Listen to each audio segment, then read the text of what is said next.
Сайн байцгаана уу хүүхдүүдээ. 9-р ангийн дизайн технологийн хичээл эхлэхэд бэлэн боллоо. За хүүхдүүдээ хичээлийн анхааралтай үзээрэй. Өнөөдрийн хичээлийн сэдэв Монгол дээлийн эсгүүр байгуулах. За өнөөдрийн хичээлийн зорилго маань Монгол дээлийн эсгүүр байгуулахаар суралцах. За хүүхдээрээ та нар өмнөх хичээлд Монголын үндэсний хувцас эсгэж явах технологи дараалалтай танилцсан байгаа. За хамгийн түрүүнд материал багаж хэрэгслээ сонгоно. Дараа нь биеэс хэмжээ авна. За тэр авсан хэмжээнийхээ дагуу эсгүүрээ гарган загварчилна. Загварчилсан эсгүүрээ материалаараа тавиад эсгэнэ.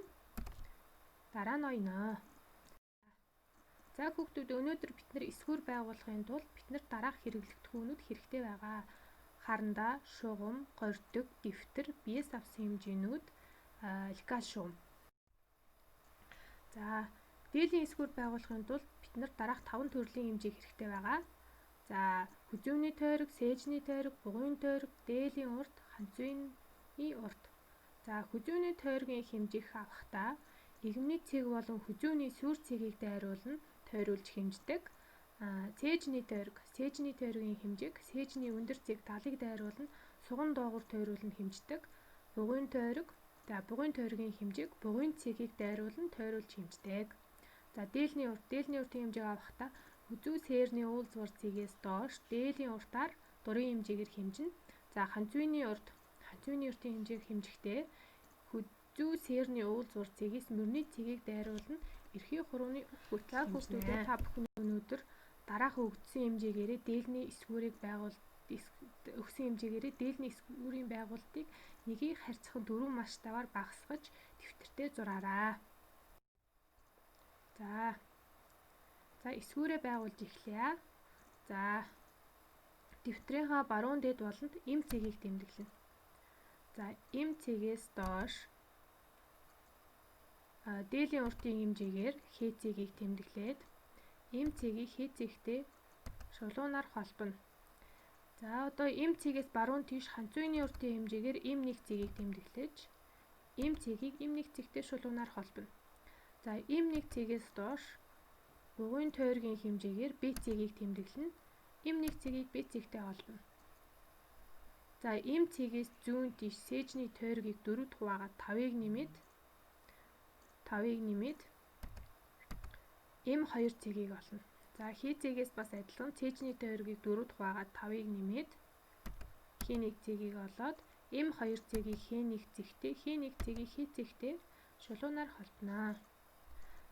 За эм 2 цэгээс доош бугуйн тойрогны хэмжээнд 5-ыг нэмээд сугны өргөний хэмжээ буюу С цэгийг олно. За С цэгийг Б цэгтэй холболоо. За С цэгээс зүүн тийш 7 см-т С2 цэг, доошоо 5 см С1 цэгийг тэмдэглээд С2, С1 цэгүүдийн хоорондоо лекал шугамаар холбоно. За эм цэгээс доош ингрийн цэгийг олно. За ингрийн цэгийг олохдоо хүзүүний тойргийг 4 дахь хуваагаад 1-ийг нэмнэ.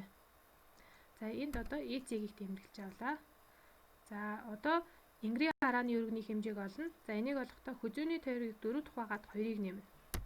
Нэмээд Е-нээс зүүн тийш Е1 цэгийг оллоо. Е1 цэгийг Е цэгтэй шулуунаар холбоно. За Е1 цэгийг С цэгтэй холбоод Е1-ээс С хүртэл хэмжих хэмжээд тэнцүү 4 хувааж ингрийн ухлаадсны хэмжээг тэмдэглээд дараа нь 4, 7, 5 см-ээр перпендикуляр шулуунууд татна. За энэ шулуунууд болно Е1, С1 цэгүүдийг лекал шугамаар холбоно. За одоо хээ 1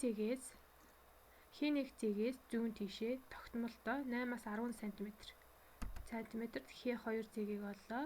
Хээ 2 цэгийг С1 цэгтэй шулуунаар холбоно. Хээ 2 цэгээс дээш 1.1 см-ээр хормын өргөлтийг хийнэ. Хормын өргөлтийг хийж хээ 3 цэгийг тэмдэглэнэ. За хээ 3 цэгийг хээ цэгтэй ингэж холбож өгнө. За одоо ингээд манай Монгол дээлний эсгүүр зураг бэлэн боллоо. Хүүхдүүдээ. За хүүхдүүдээ гэрийн даалгавар. За өөрсдийнхөө биеийн хэмжээгээр дээлний эсгүүр байгуулна. За бас өөрсдийнхөө хэмжээгээр захны эсгүүр байгуулаарай. Захны эсгүүрийн зураг.